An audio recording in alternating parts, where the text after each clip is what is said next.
Live from downtown Detroit, Local 4 News at 6 starts now. A deadly hit-and-run crash along one of the most dangerous roads in Detroit. And tonight, the victim's family is reaching out for help to find out who did it. Thanks for joining us at 6. I'm Ty Steele. I'm Kimberly Gill. The family of Juan Smiley want to identify the driver who hit and killed her at a busy intersection and took off. That driver also injured the woman's boyfriend. That hit and run happened on Gratiot and East Grand Boulevard in Detroit. Local 4's Damon Fernandez met with the victim's family and also supporters at the scene today. Ty, Juan Smiley's family and supporters returned to the scene on Detroit's east side by the dozens this afternoon. They told me they want answers. They told me they want justice for Juan. At a busy intersection on Detroit's east side, I just want justice for my mama. Juan White Smiley's family is emotional and some are broken. Colitha White is Juan's sister. Whoever did this to her, please.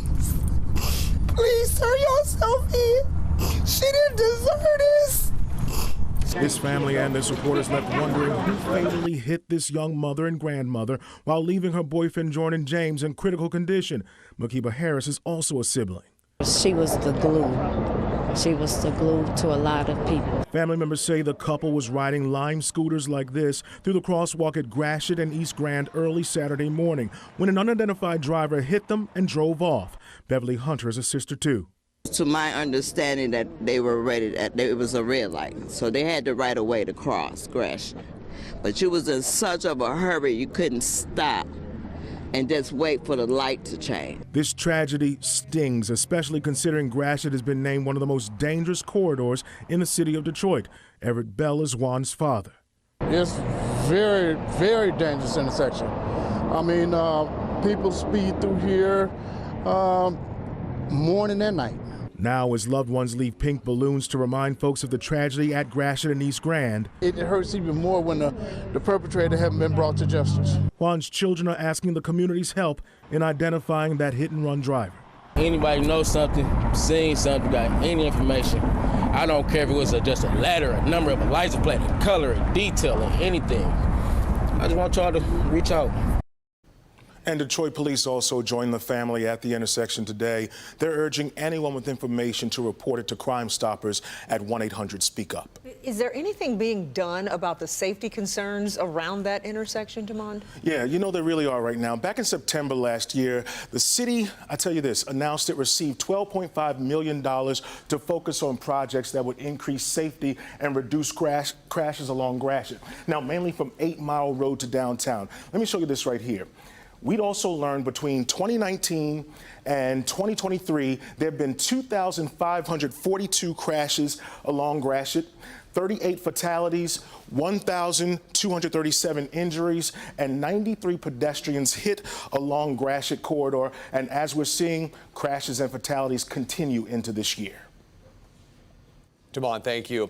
Massive flames and smoke in Roseville this morning, and a shelter in place went into effect for people living near a business on 12 Mile. This is between Hayes and Groesbeck. Take a look. Sky 4 was over the RCO Engineering. That's this building here. It's a product development company for auto, aerospace, and defense. And it took several hours for crews to knock down the flames. There are lingering concerns about possible chemicals in the air from all that black smoke. The shelter in place has been lifted, and RCO put out a release saying everyone there is okay, and they are cooperating with fire investigators to figure out what happened. We'll, of course, stay on top of this and let you know if any new information comes in. Surveillance video is circulating on social media showing someone throwing 2 cats out of a moving vehicle at a gas station near 7 Mile and Grand River. Our Victor Williams has been working the story all day. Victor, I know police and animal cruelty investigators are looking into this. What happened to those cats is just heartbreaking. Yeah, that's right. And you know, ever since that video has been making rounds on social media, people have been coming up to this gas station looking for those cats, all of them with one question in mind, and that's who would want to do this to an animal. To see something like that in today's society, man, it's heartbreaking. Mike Hudson could not stand the fact that he's pumping gas in almost the exact same place where someone decided to toss 2 kittens out of a moving car at this BP on 7 Mile Road on Monday morning. Animal, human, whatever, it's a life. You threw that out here for it to, you didn't care. One cat is clearly injured, bouncing around from the agony of pain.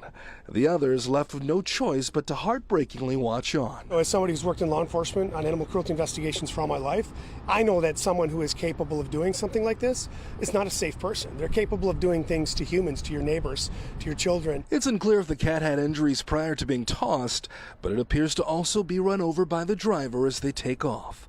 We're not sure if that was intentional.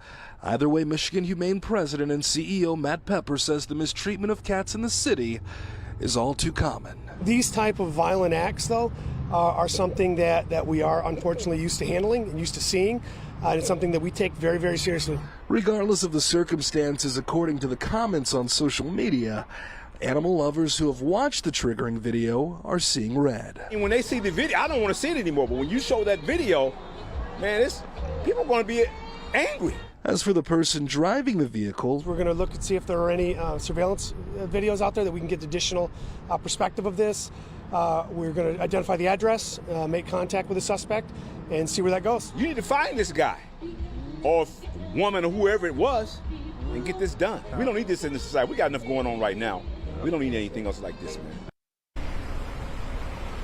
Investigators now have almost the seemingly impossible task of looking for that cat and locating it, the one that is believed to have survived. But in the meantime, they want to hear from you if you recognize that white SUV.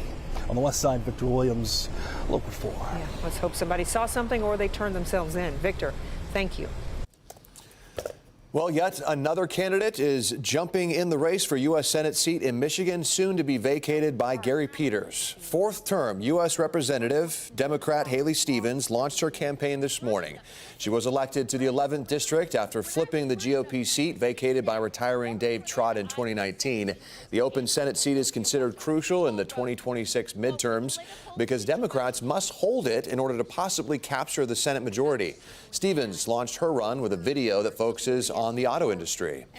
And Stevens joins Mallory McMorrow and Dr. Abdul Sayed in the Democratic primary. So far, the only major Republican candidate to enter the race is Mike Rogers. The Detroit Riverfront Conservancy is asking a judge not to show any leniency to their former CFO, William Smith. Smith will be sentenced Thursday for embezzling millions of dollars from the nonprofit. Prosecutors say Smith falsified bank statements to cover up money transfers to himself and his girlfriend, spending money on things such as a week's stay on a private yacht and floor seats to Pistons game, among other things. He pleaded guilty last November to wire fraud and money laundering. In a letter today to a U.S. district judge, former U.S. Attorney Matthew Schneider requests a 20-year sentence, writing, quote, Smith did not simply steal money from a nonprofit. He stole from volunteers and used that money for excess, flamboyance, and greed. The letter included a list of victims, including DRC employees, supporters, benefactors, and small-dollar donors. Now we go to a Local 4 update to a case that got a lot of attention back in 2021. A man convicted of manslaughter and felony firearm in a road rage shooting in Troy is getting a new trial.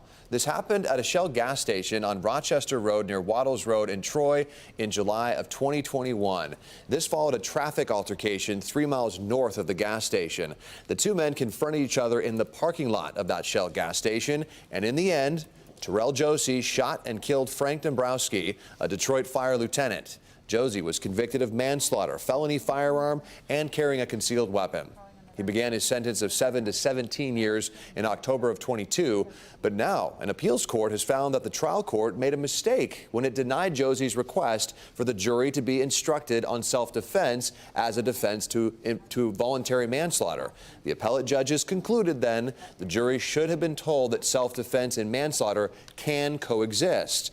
Their ruling states this, quote, if properly instructed, the jury may have determined that Josie acted in self-defense and acquitted him of voluntary manslaughter. If it so concluded, it likewise may have acquitted him of felony firearm. We therefore reverse Josie's felony firearm conviction and remand for a new trial. We'll, of course, stay on top of this story and bring you any updates as they come in. We're getting a better sense tonight of what happens next following the death of Pope Francis. Right now, the late pontiff is lying in state at Casa Santa Marta. His coffin will be moved to St. Peter's Basilica tomorrow. A funeral will be held Saturday. The Vatican today revealed what they believe were Pope Francis's final words. They say he told his personal nurse, "Thank you for bringing me back to the square." That's in reference to his nurse encouraging him to try and take one more ride in the Pope-mobile to surprise crowds on Easter Sunday. Ahead on NBC Nightly News, continuing coverage of the papal transition. Tom Yamas reports from the Vatican on what the faithful there hope to see in their church's future, even as more tributes pour in from around the world for Pope Francis. That's ahead at 6:30. Getting a check on the forecast on this Tuesday. Really nice day out there. A little bit cooler than it was yesterday and a little less windy, right, Kimber? Did it just feel that way? Yeah, and so that kind of averaged it out because it felt almost the same as it did yesterday. Right. In fact, when we were out at the recycling event, it felt warmer than yesterday because you had that warm sun beating down on you and very little wind, and that made 60s feel pretty darn nice. 64 right now in Detroit, mid-60s in Ann Arbor. Winds are out of the southwest at about 5 to 10 miles per hour. Couple gusts are over 20, but for the most part, it's definitely better than yesterday when we had those winds over 40 miles per hour. Tomorrow, well, most of the day is just going to be partly sunny and dry. Highs will be in the low 70s, but there is a chance for a couple of scattered showers here and there, but the majority of the day will be dry. You just can't completely rule out some rain tomorrow. 7-day temperature trend. Well, we'll be above average. In fact, Thursday will be in the upper 70s. It will feel like a summer day more than a spring day. And then the weekend, average temps maybe a couple degrees above, but it's next week, Tuesday, that goes off the charts and into the 80s. We'll talk about that in a few minutes.